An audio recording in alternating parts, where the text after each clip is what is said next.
Never mistake a quiet daughter for an empty one.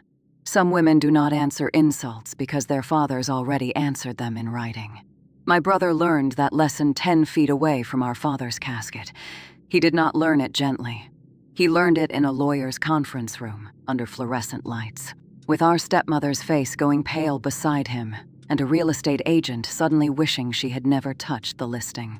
But before the will was read, before attorney Malcolm Hayes opened the file, before my father's signature walked back into the room like a witness from the grave, Noah Carter stood in a chapel full of mourners and called me a gold digger. Not once, twice. The first time, he dressed it up like grief. The second time, he said it like a verdict. My father, Samuel Carter, was lying in a closed mahogany casket at the front of the chapel. White lilies surrounded him. Rain tapped softly against the stained glass windows. The pastor had just finished saying that my father had been a man of honor, a man of family, a man who believed a home was not just where people lived, but where people learned who they were. I stood near the guest book, holding my mother's old black fountain pen. Evelyn Carter's pen, the one she used to sign birthday cards, church envelopes, grocery lists, and every school permission slip I ever brought home. My father used to say that pen had signed more truth than most people spoke in a lifetime. That morning, it shook in my hand, not because I was afraid, because grief has a way of making your bones feel borrowed. My father was gone, Samuel Carter, the man who taught me how to change a tire, how to check a contract before signing it, and how to look people in the eye without shrinking. The man who made pancakes on Sunday mornings and pretended the first burnt one was chef's privilege. The man who used to say, "Viola, never confuse loud with right. Empty barrels make noise because they have room for echoes." Now his voice was gone, or at least, that was what my brother believed. Across the chapel, Noah stood beside my stepmother, Marlene Carter. His black suit was sharp, his jaw tight, his grief angry enough to need a target. Tasha, my older sister, stood a few feet away, arms folded, eyes red but dry. Tasha had always cried privately. Noah preferred performance. Marlene stood perfectly still, one gloved hand resting on the back of a pew.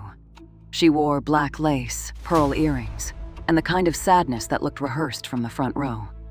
I did not judge her at first. Grief wears different faces, but envy wears costumes too. The first strange thing happened before the service even started. I saw a folded real estate flyer inside Marlene's purse. Just a corner, glossy paper. Professional photograph, 3 bedrooms, 2 bathrooms, original hardwood floors, available soon. The address was my father's house. My mother's house. The house Evelyn Carter had filled with lavender by the porch because she said flowers should greet guests before people did. I stared at the flyer for 3 seconds too long. Marlene saw me looking. Her mouth curved slightly. Not into a smile.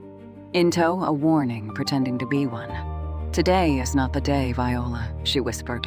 I looked at her. I had not said a word. That was what made it strange. People only warn you not to speak when they are afraid you already know something. The service began at 11. The pastor spoke about legacy. Friends spoke about Samuel's kindness. A neighbor said my father once repaired her porch steps for free because, in his words, a woman should not have to negotiate safety. People laughed softly. I almost did too. Then Noah walked to the front. He held a folded piece of paper, but he never opened it. He looked at the casket first, then at the guests, then at me. That was when the air changed. My father believed in family, Noah said. His voice was calm, too calm. He believed in loyalty. He believed in people standing by him, not just showing up when there was something to collect. A few heads turned. Tasha closed her eyes for half a second. Marlene lowered her gaze, but not before I saw her fingers tighten around the pew. Noah continued. "I think everybody here knows there are people who love a man when he is alive." He looked directly at me. "And people who love what he leaves behind." The chapel went still.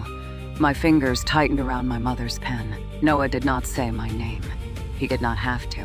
Cowards love implication because it gives them room to deny the knife. Brianna Carter, my cousin, shifted beside me. "Viola," she whispered.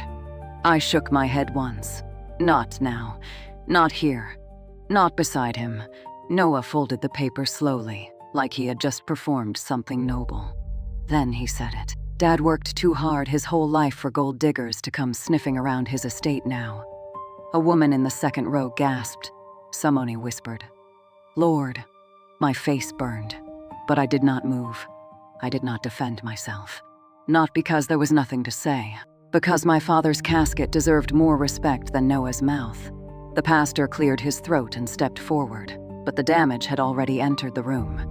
Noah walked back to his seat with the satisfied expression of a man who mistook cruelty for courage. Marlene reached for his hand. That was the second strange thing. Not like a grieving stepmother comforting a stepson, like a director congratulating an actor after a scene. I looked at the casket, and in my memory, my father's voice rose quietly. "Viola, when people perform too hard, watch who claps." So I watched, and I stayed silent. After the burial, everyone returned to my father's house for the repast. I almost did not go. There are places that become too full of ghosts after someone dies. The front porch where he used to drink coffee. The hallway where my mother's laugh used to bounce off the walls. The kitchen where Samuel Carter could turn leftover rice, chicken, and bell peppers into something that tasted like childhood being protected. But Brianna touched my arm in the cemetery parking lot. "You should come," she said. "I don't want to fight. That's why you should come."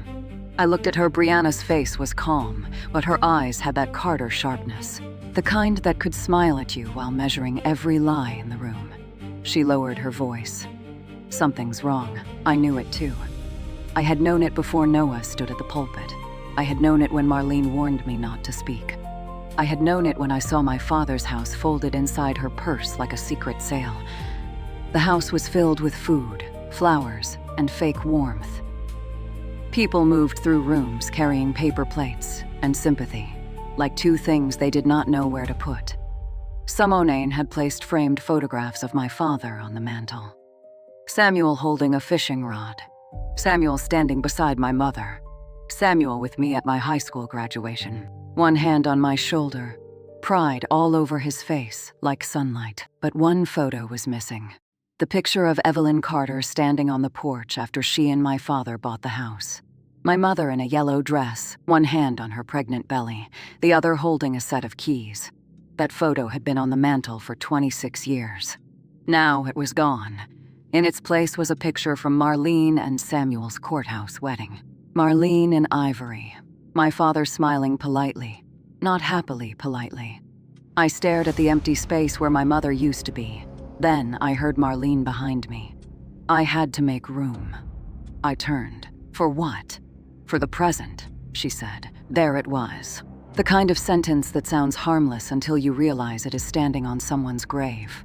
Before I could answer, Noah entered the living room with a drink in his hand. "Careful, Viola," he said.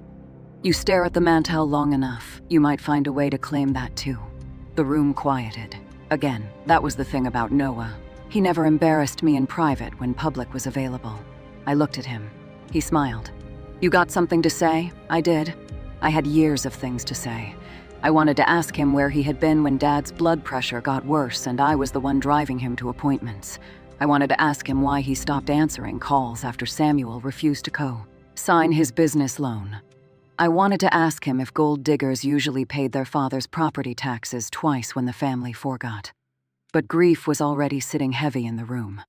And my father had not raised me to turn his repast into a courtroom. So I said nothing. Noah laughed under his breath. "Exactly."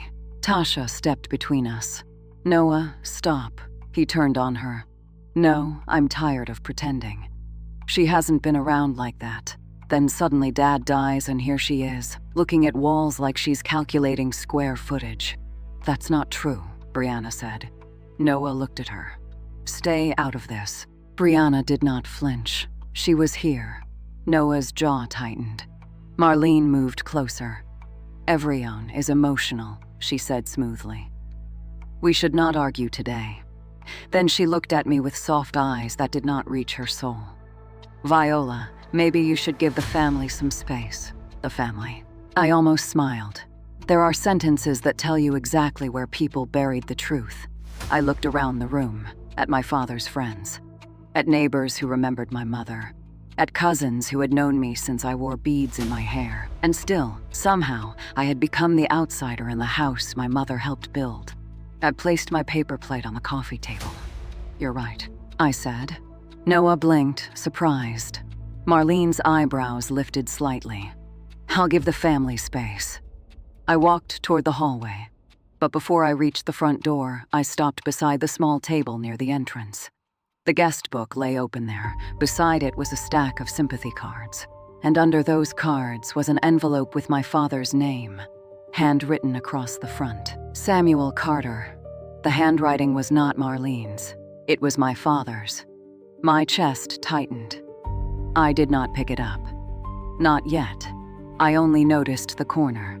A blue sticker from Fulton County Recorder's Office. And under the sticker, 3 handwritten words, "For Malcolm only, Attorney Malcolm Hayes." My father's estate attorney. Marlene had told us there would be no formal reading of the will. She said everything was simple. She said my father had taken care of it.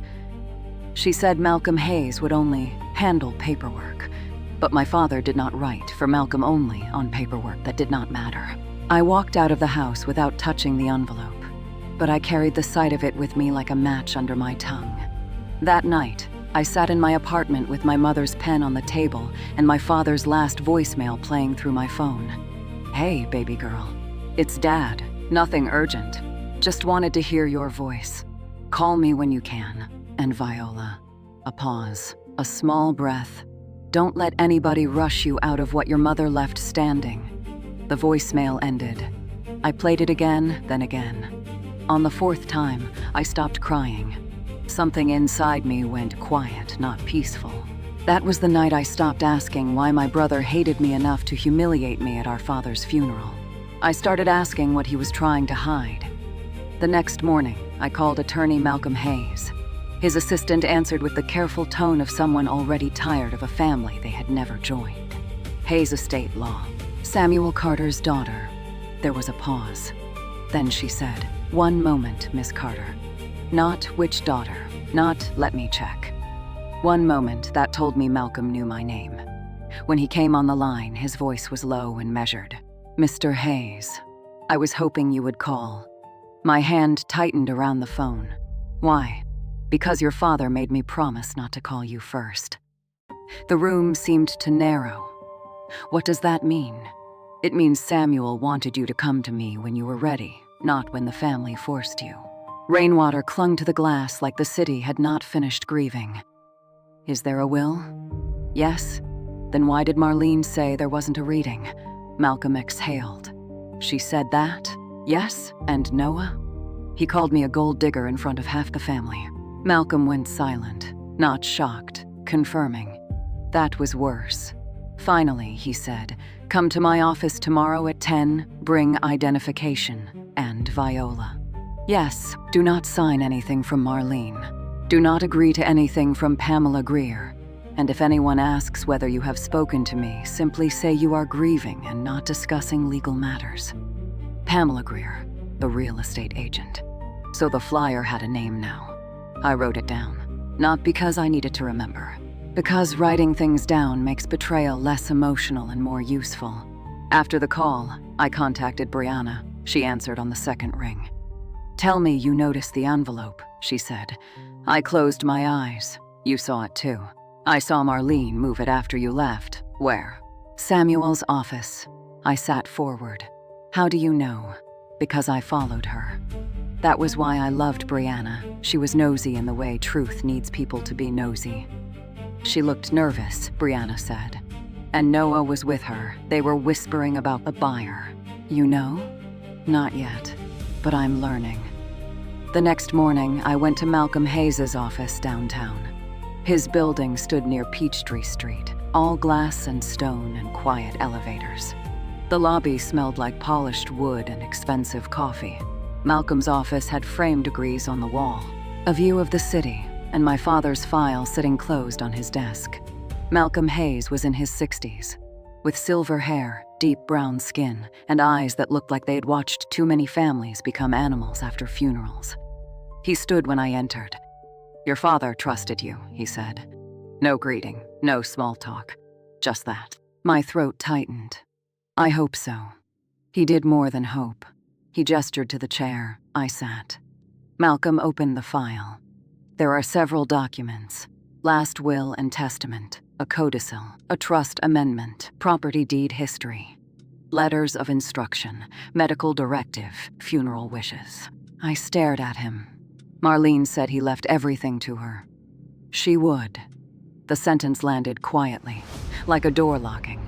Malcolm removed one document and placed it in front of me. This is the will Samuel executed 18 months ago.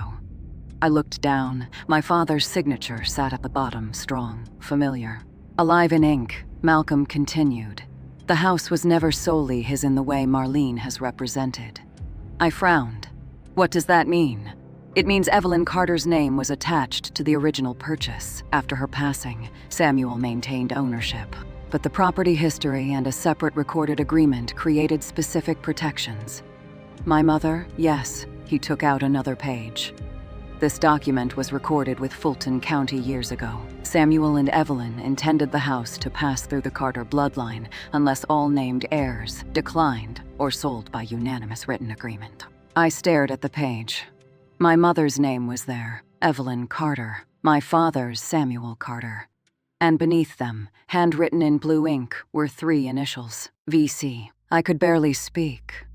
What is that? Your mother's note, Malcolm said. She asked Samuel to preserve the house for you if anything happened. The room blurred. My mother left the house to me. Not exactly, your father did. Malcolm turned another page. My chest tightened. First, yes. And Noah? He is provided for. Tasha, yes. Marlene. Malcolm's eyes lifted to mine.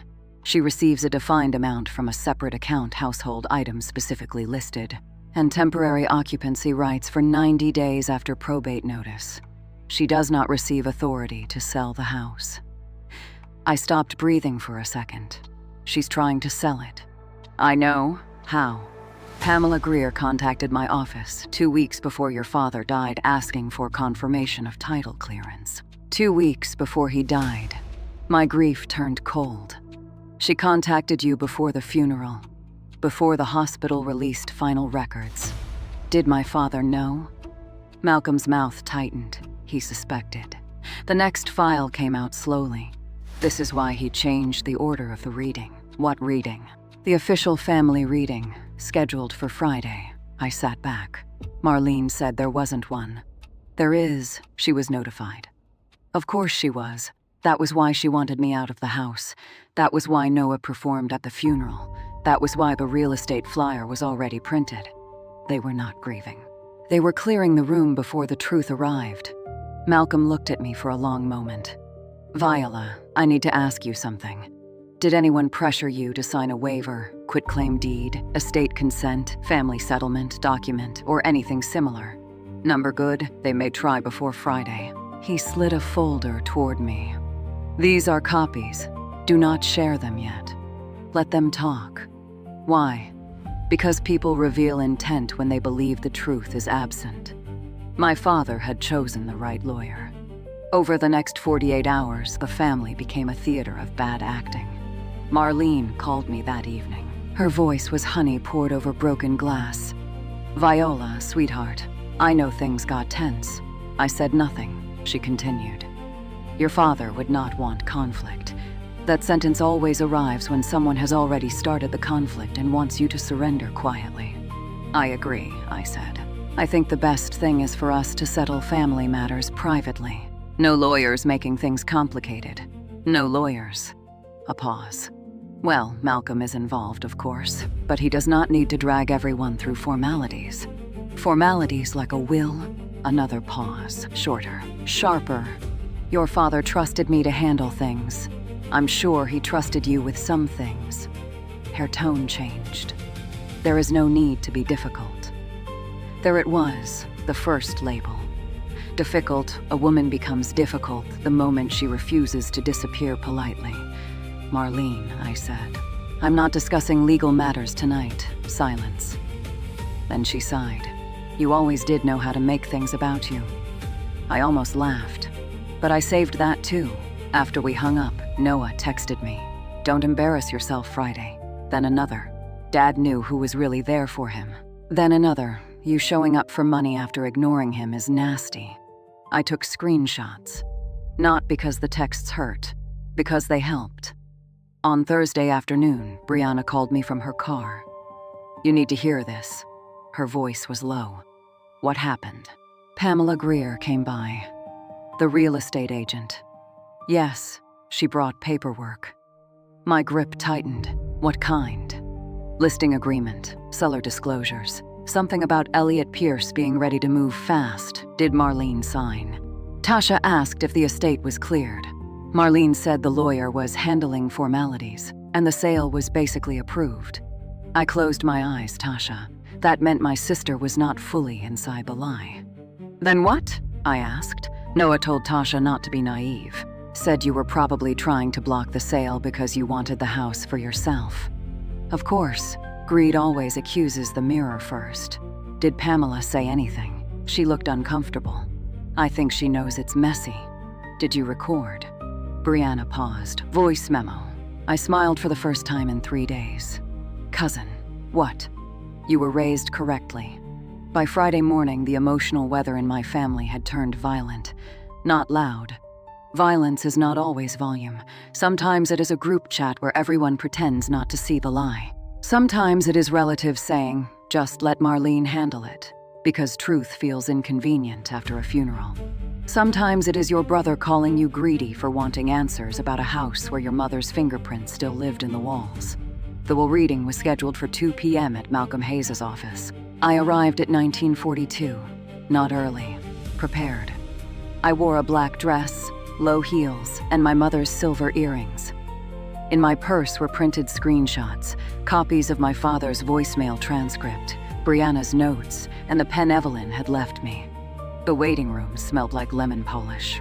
Tasha was already there. She looked tired, older than she had 4 days earlier. "Viola," she said, Tasha. Her eyes flicked toward my purse. "Did you know?" "Know what?" "That there was more than Marlene said." I looked at my sister. Tasha had always been the bridge in our family. But bridges get walked on from both sides until they crack. "I knew enough to ask questions," I said. She looked down. I did not forgive her in that moment, but I heard the beginning of her honesty. That mattered before I could answer. The elevator doors opened. Marlene entered first, Noah beside her, Pamela Greer behind them holding a folder, and a man I did not recognize. Tall, tan coat, the relaxed posture of someone who believed money made rooms adjust around him. Elliot Pierce. The buyer, Malcolm's assistant, looked up. Only named family members and requested parties for the reading. Marlene smiled. Elliot is involved in the property transaction. Malcolm appeared in the doorway before anyone else could speak. There is no property transaction. The room went silent. Marlene's smile held for 1 second too long. "Malcolm, perhaps we should discuss that privately." "We will discuss the estate as Samuel instructed," he said. Then he looked at Elliot. "Mr. Pierce, unless you have been named in Samuel Carter's will, you may wait outside." Elliot's expression tightened. Pamela looked at the floor. Noah stepped forward. "This is ridiculous. We all know Dad wanted Marlene taken care of." Malcolm looked at him calmly. "We are about to hear what your father wanted."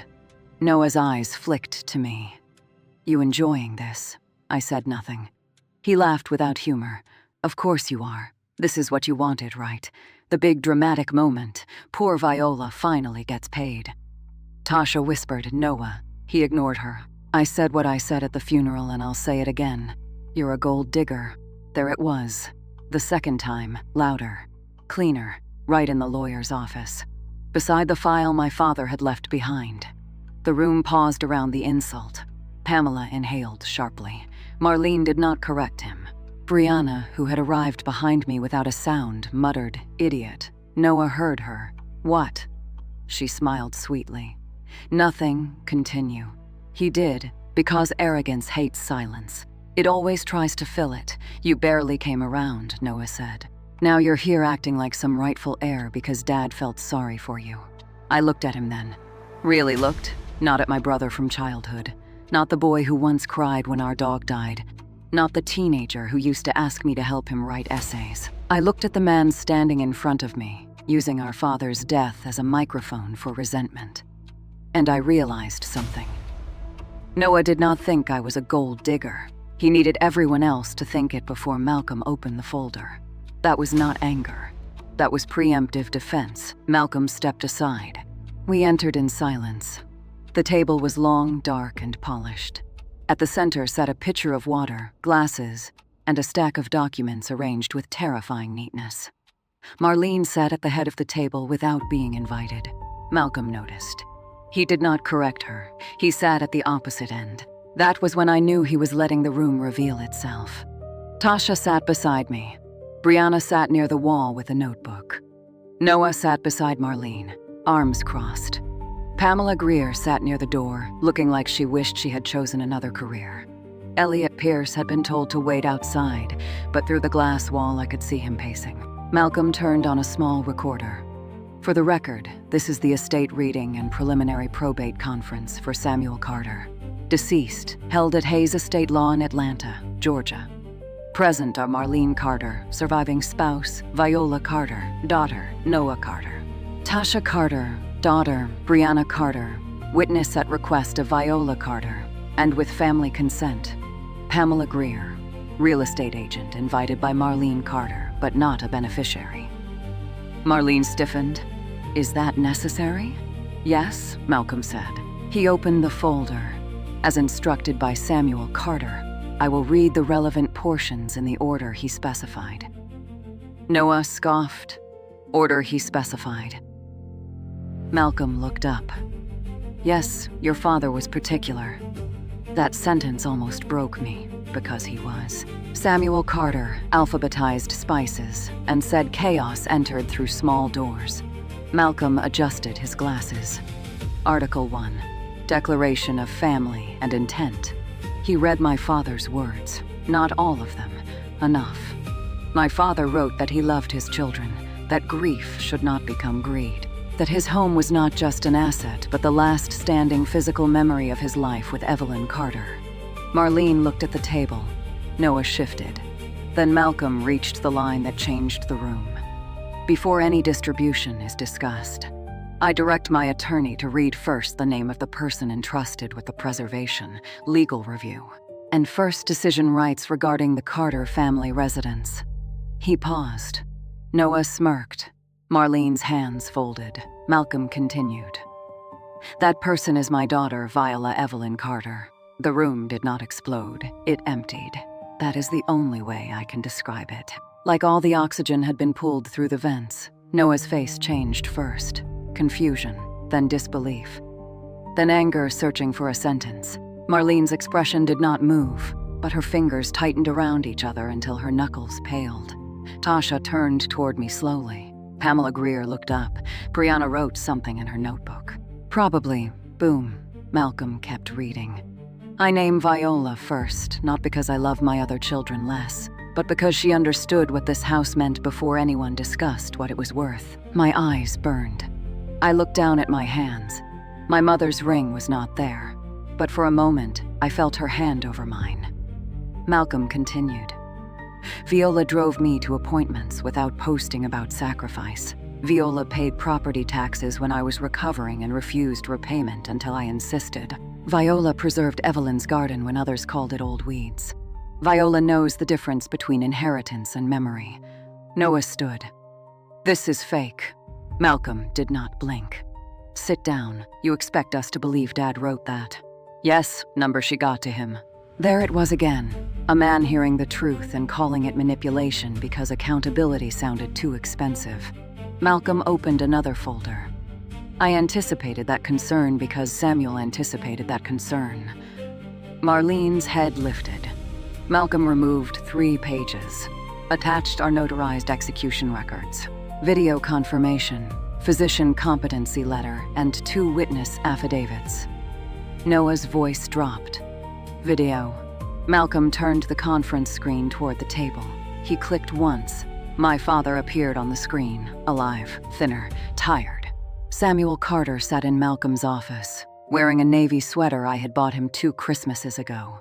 My hand flew to my mouth. No one spoke. On the video, Malcolm's voice asked, "Mr. Carter, can you state your full name?" "Samuel David Carter." "Do you understand the document you are signing today? Yes? Are you acting under pressure from any person? Number, can you explain in your own words why you are naming Viola Carter first regarding the residence?" My father leaned back, and then he smiled. Saul sad. "Because Evelyn asked me to protect the house from becoming a prize fight. And because Viola never treated it like a prize."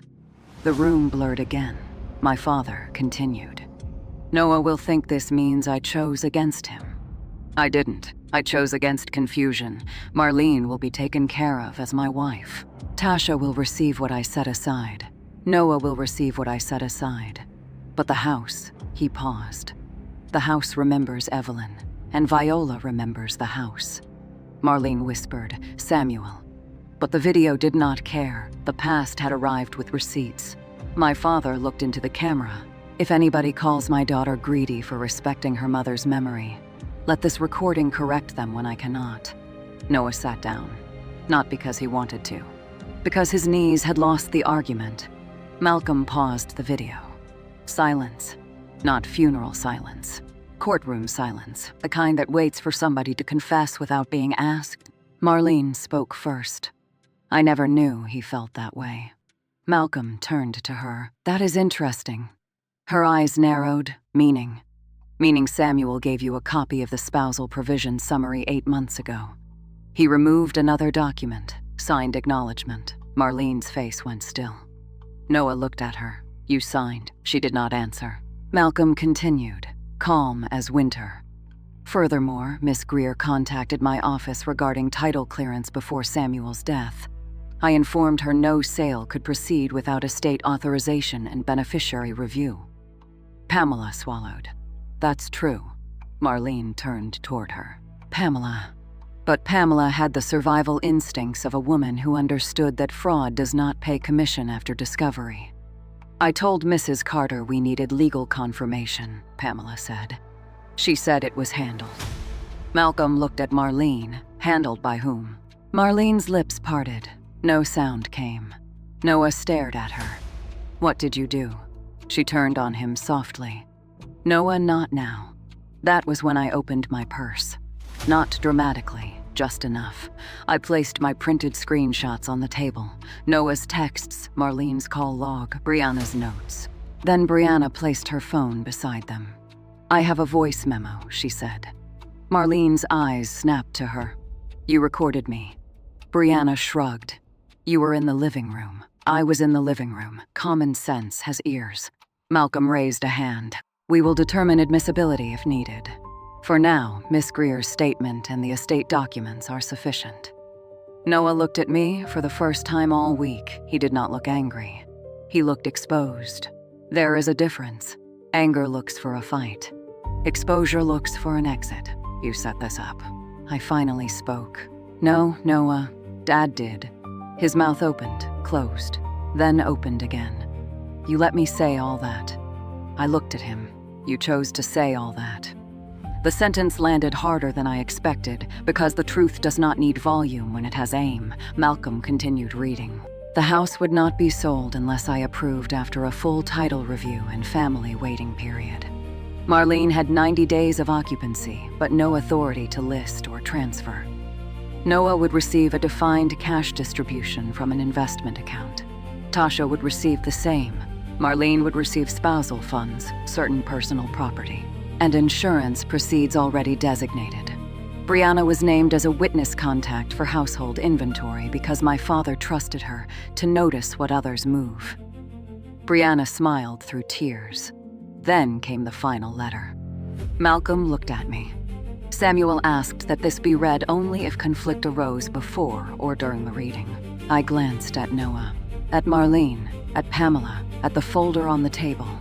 "I think conflict arose," I said. Malcolm opened the envelope. "My children," he read. "If this letter is being read, then someone mistook my death for an opportunity." No one breathed. "I am disappointed, but not surprised. Grief reveals love, but it also reveals appetite. My father had bars even in death. I do not want fighting, but I also do not want false peace built on Viola's silence.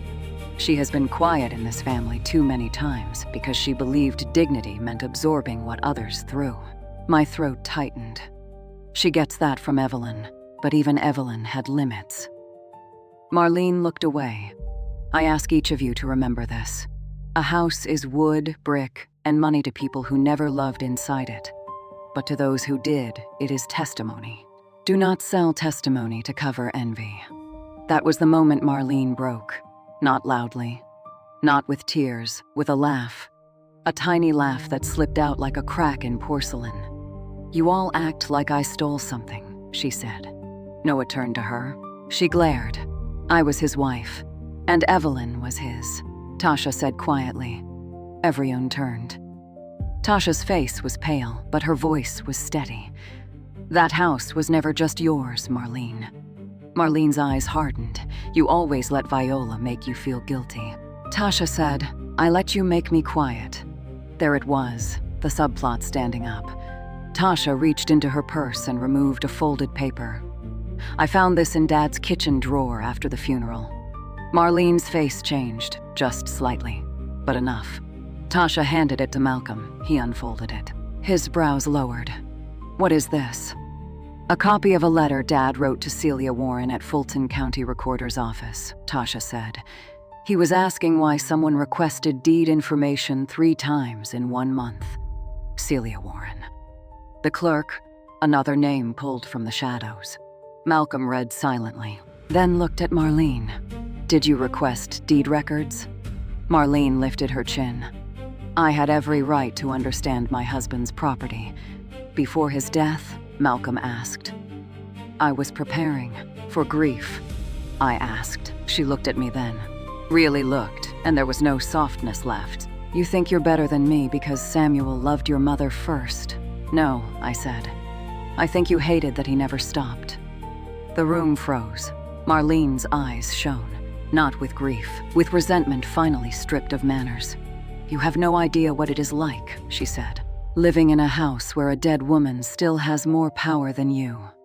I sat back. There it was, the truth beneath the paperwork. This was never only about money. Money was the language envy used because it sounded less pathetic. Marlene did not just want the house sold. She wanted Evelyn erased. The mantel photo, the garden, the address, the memory. Me. I looked at her. "My mother did not have power over you," I said. "She had history. You tried to sell it because you couldn't replace it." Marlene stood. "I will contest this." Malcolm nodded. "That is your right." She pointed at me. "And you will spend years fighting." "No," Malcolm said. Everyone looked at him. He closed the file. Samuel anticipated a contest. The estate plan includes a no contest provision applicable to certain distributions, and the residence documentation is supported by recorded instruments, video capacity confirmation, witness affidavits, and title history. You may litigate, Mrs. Carter, but you should understand the risk before mistaking delay for leverage. Marlene's mouth tightened. Pamela Greer stood. "I'm withdrawing from any listing discussion until legal authority is clarified." Elliot Pierce, still outside the glass, stopped pacing. Through the wall, he could not hear every word, but he could read a room collapsing. Marlene gathered her purse. Noah stayed seated. That surprised me. She looked at him. "Come on." For the first time in my life, Noah did not obey anger when it called him. He looked at her. "You knew." She said nothing. His face twisted. "You let me stand up at Dad's funeral and say that." Marlene's voice dropped. "You said what you already believed." That hit him harder than the will, because manipulation is easiest when it borrows from something already rotten inside you. Noah looked at me. His eyes were red now. Not enough for forgiveness. Enough for shame.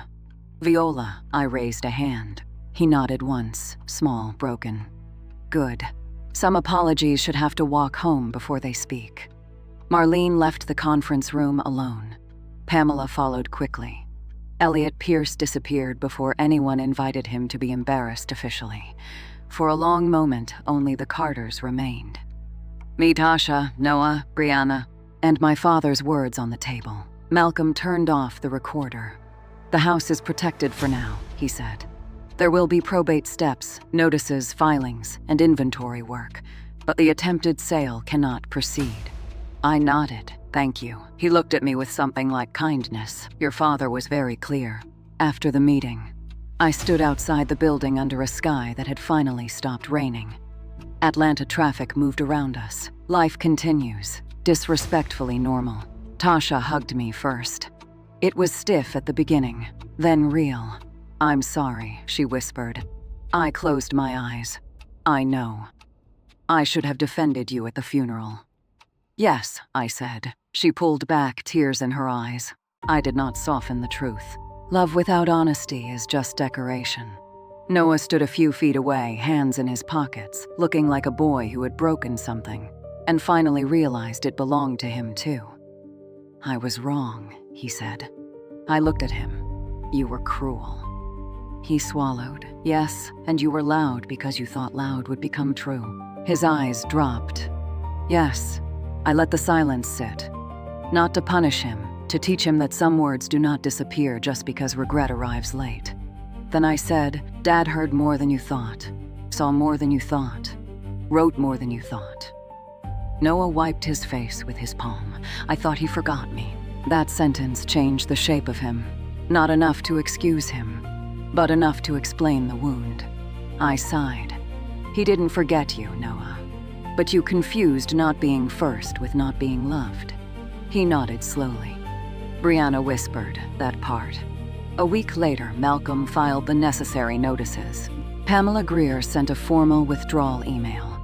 3 weeks later, Celia Warren from Fulton County Recorder's Office confirmed the deed inquiry records and preserved the request logs. A month later, Marlene moved out of the house. She took the courthouse wedding photo. She left the nail holes on the mantel. I put my mother's picture back where it belonged.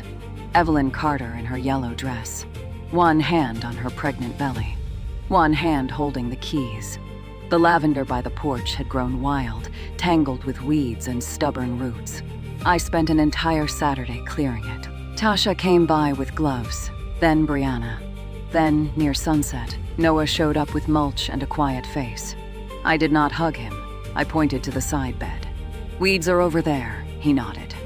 Yes, ma'am. We worked until the porch light clicked on automatically, for the first time since the funeral. The house felt less haunted, not healed. Healing is not a switch. It is a room you keep entering until your footsteps stop sounding like apologies. That evening, I sat on the porch with my father's letter in my lap and my mother's pen in my hand. The same pen I had held while Noah called me a gold digger beside our father's casket. The same pen my mother said had signed truth. I used it to write one sentence at the bottom of my father's letter. They thought grief would make me too weak to read the fine print. Then I folded the page and placed it back in the envelope, because my brother had called me a gold digger at the funeral. But when the lawyer read my name first, the whole room learned the difference between chasing money and guarding memory. My father's house did not go to the loudest person in the room. It went to the one who remembered what silence was protecting. And that is why I never argued beside his casket. That is why I never begged the mourners to believe me. That is why I let Noah speak until his accusation had nowhere left to hide. Because some women do not need to raise their voice to win. Some women are raised by fathers who prepare the answer before the insult arrives. I kept my mouth closed at the funeral because my father had left his open in the will.